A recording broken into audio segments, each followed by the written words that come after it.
ఇటీవల ఛత్తీస్గఢ్లోని అబుజ్మడ్లో అడవుల్లో ఎన్కౌంటర్లో మృతి చెందిన ప్రముఖ మావోయిస్టు కట్ట రామచంద్రారెడ్డి మృతదేహం ఆయన స్వగ్రామమైన సిద్దిపేట జిల్లా తీగలకుంటపల్లికి చేరుకుంది. ఉపాధ్యాయుడిగా పనిచేస్తూ 1989లో అజ్ఞాతంలోకి వెళ్లారు రామచంద్రారెడ్డి. ఏపీ, మహారాష్ట్ర, ఛత్తీస్గఢ్ రాష్ట్రాల నక్సలైట్ల ఉద్యమంలో చురుకుగా పాల్గొన్నారు.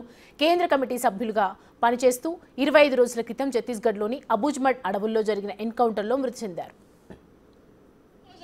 అవసరం లేదు, ఎందుకంటే గత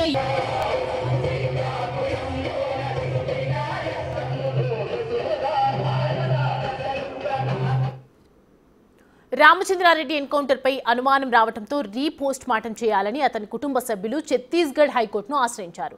రీపోస్ట్ మార్టం అప్పీల్ను హైకోర్టు తిరస్కరించడంతో ఇవాళ రామచంద్రారెడ్డి స్వగ్రామానికి చేరుకుంది. ఇది బూటకపు ఎన్కౌంటర్ అని, మాకు న్యాయం జరగలేదని మృతుడి భార్య చెబుతున్నారు.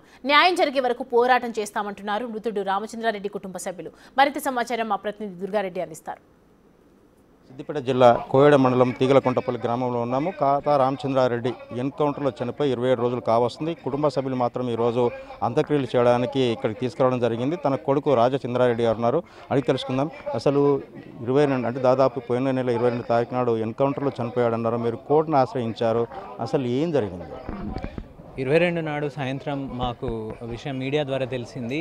కాతా రామచంద్రారెడ్డి ఇంకా కడారి సత్యనారాయణ రెడ్డి అని ఇద్దరు కేంద్ర కమిటీ సభ్యులైన మావోయిస్టులు చంపబడ్డారు, అక్కడ ఎన్కౌంటర్ జరిగింది అని చెప్పారు.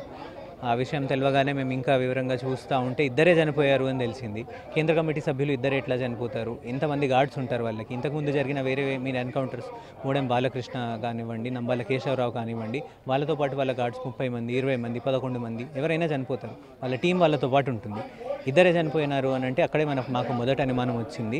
వాళ్ళు ఎక్కడో పట్టుకున్నారు వాళ్ళని, వాళ్ళు ఒంటరిగా ఉన్నారు, వాళ్ళని పట్టుకొని కాల్చి చంపినారు, టార్చర్ పెట్టి అనేది మొదట అనుమానం మాకు వచ్చింది. ఈ విషయం తెలియగానే మాకు అఫీషియల్గా ఇక్కడ పోలీసు వాళ్ళు కానీ ఛత్తీస్గఢ్ పోలీసు వాళ్ళు కానీ ఏ విషయం చెప్పలేదు కాబట్టి మేము ఒక లెటర్ రాసినాం వాళ్ళకి ఈమెయిల్ ద్వారా.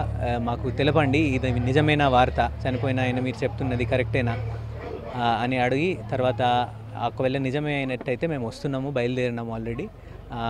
అక్కడ పోస్ట్ మార్టం జరిగే కంటే ముందు ఇంక్వెస్ట్ జరుగుతుంది క్రిమినల్ లా ప్రకారము. ఆ ఇంక్వెస్ట్లో ఎగ్జిక్యూటివ్ మజిస్ట్రేట్ తహసీల్దార్ చేయాలి, వాళ్ళ ఎదురుగా కుటుంబ సభ్యులు కూడా ఉండాలి. మేము కూడా చూస్తాం ఏమున్నదో, మేము మా మాట చెప్తాము. అది చట్ట ప్రకారం చేయాల్సిందే, ఖచ్చితంగా ఆప్షన్ కాదు.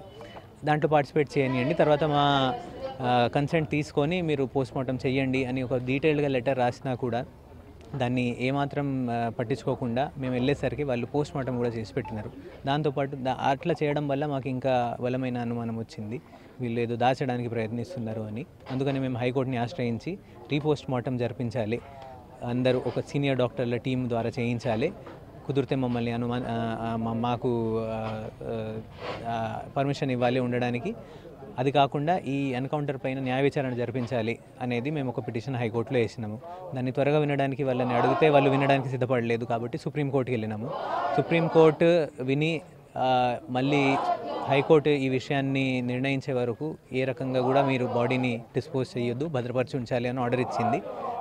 సెలవుల తర్వాత హైకోర్టు తెరుచుకున్నప్పుడు మళ్ళీ హైకోర్టులో వాదనలు వినింది. ఈలోపు బాడీ నారాయణపూర్ జిల్లా హాస్పిటల్లో ఉన్నది.